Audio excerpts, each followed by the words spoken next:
Hello friends, welcome back to my channel.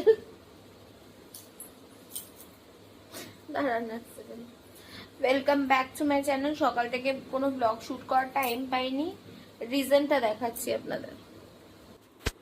দেখেন, আর এই দেখুন, এটা হচ্ছে ট্যাব, এটা হচ্ছে চশমা, আর এটা হচ্ছে মানুষটা। এবার কারণটা বলছি। আজকে চোখ দেখানোর ডেট ছিল, ঠিক আছে? চোখের পাওয়ার যথারীতি বেড়ে গেছে এবং ডক্টর, তুই এদিকে আয় বাবা, ঘুরে আয়, আমার কোলে আয় বাবা, এদিকে কোলে কোলে। ডক্টর যথারীতি ওকে স্ট্রিক্টলি বারণ করে, আয় বাবা তোর মুখটা দেখা, এদিকে আয়, চলে গেল চলে গেল। আয় বাবা, আমার বাবা সোনা ছেলে, ভালো, কত ভালো ছেলে আপনারা জানেন না। ওর মতন ভালো ছেলে পৃথিবীতে দুটো পাওয়া যায় না। পৃথিবীতে কেন, এই ইউনিভার্স, এই গ্যালাক্সি খুঁজলেও এর মতন ভালো ছেলে পাওয়া যায়।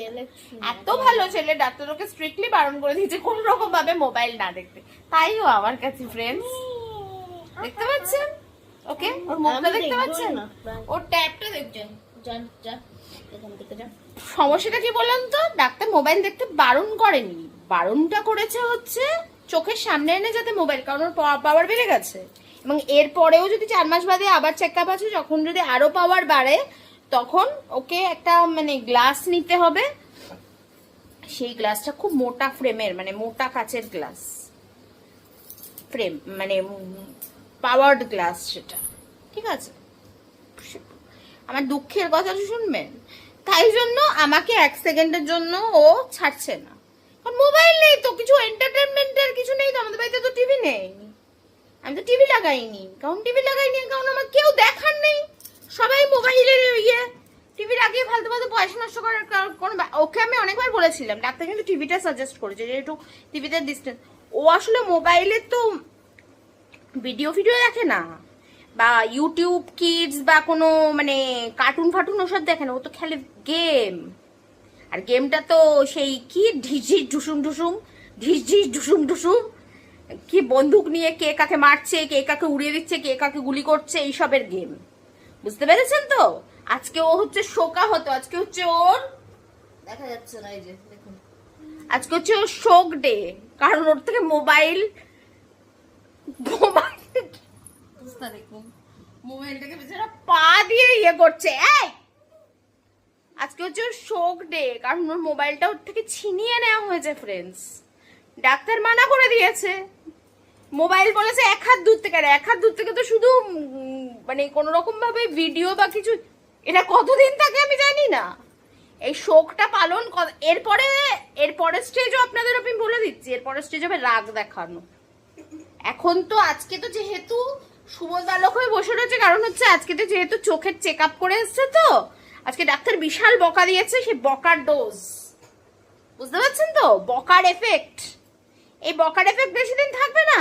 এই বকার এফেক্ট হার্ডলি 2 দিন বাদে ওই রাম, ওটাকে নষ্ট করবি না, কারণ বাবার হেডফোন নিয়ে পড়েছে, ও 6-এ উঠবে, ভাবতে পারছেন?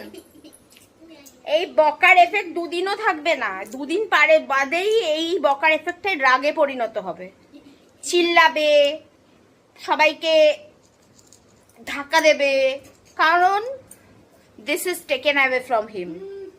This is his ultimate recreation. ওর রিক্রিয়েশন ওর থেকে নিয়ে নেওয়া হয়েছে। সেটা কি সহ্য করা যায়? সেটা আমরা মেনে নিতে পারি?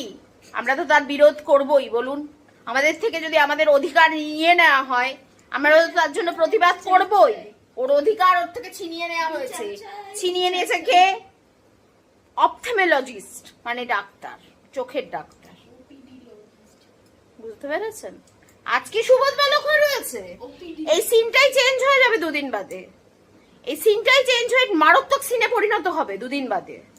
তখন এই শান্তশিষ্ট বালকটা শান্তশিষ্ট থাকবে না, তখন কিন্তু রেগে যাবে, হবেই। আমি ওকে চিনি, আমি ওর মা, আমি 11 বছর ধরে দেখছি। আমার চুল চাপু চুপু ভিজা, আমার চুল এখনো পর্যন্ত, আমি শ্যাম্পু দিয়েছি, এখনো পর্যন্ত আমার সেই চুল শুকায়নি, এখনো ভিজা। আমি আজকে মরার ঘুম ঘুমিয়েছি, 5:45-র সময় উঠেছি ঘুম থেকে, সন্ধে 5:45, ঠিক আছে? উঠে টুটে হঠাৎ করে মনে পড়েছে, ই বাবা আজকে তো কোনো ভিডিওর ক্লিপসই নিইনি, আর একজন মানুষের মনে হলো পারছাই দেখা গেল পিছন দিক দিয়ে, কিন্তু মানুষটাকে দেখা গেল না।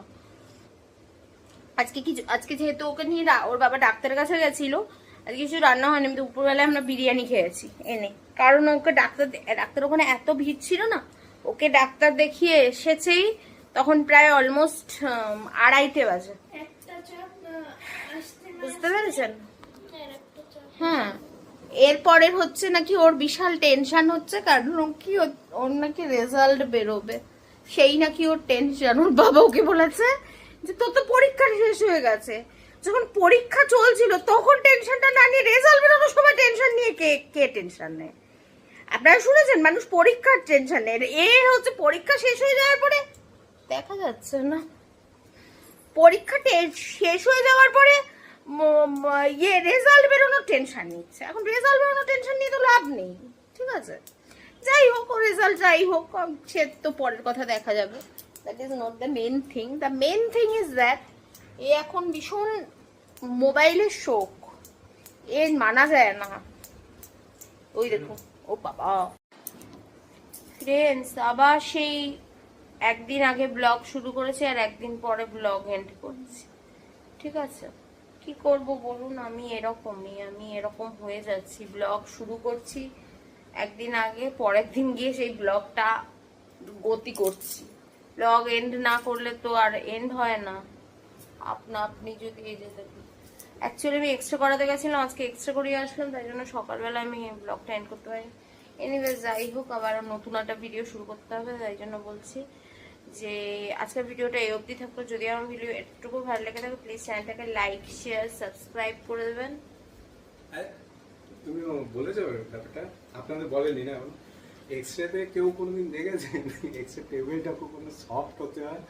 যে টেবিলটা আমি বলিনি ফ্রেন্ডস, এটা এ বলেছে, এর বক্তব্য। আমি বললাম কি আমি দুভাবে এক্সরে করতে বলেছে, ফালতু লোক একটা। আমি বললাম দুভাবে এক্সরে করতে বলছে, একটা শুয়ে একটা কাত হয়ে।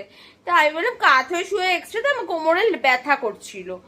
তা আমি তাতে বলেছি আমার কোমরে প্রবলেম আছে, তাই আমার ব্যথা করছিল, তাই জন্য কি আমি বলেছি যে এক্সট্রা টেবিল সফট। তো এই লোকটা না, মানে সিরিয়াসলি আমার মাথাও খাবে। এনিওয়েজ, আপনাদের মাথা যাতে না খায় তাই জন্য আমি ব্লগটা এন্ড করছি। আবার দেখা হচ্ছে নতুন ভিডিওর সাথে। Till then tata, love you, bye bye, ভালো থাকবেন, সুস্থ থাকবেন, টাটা।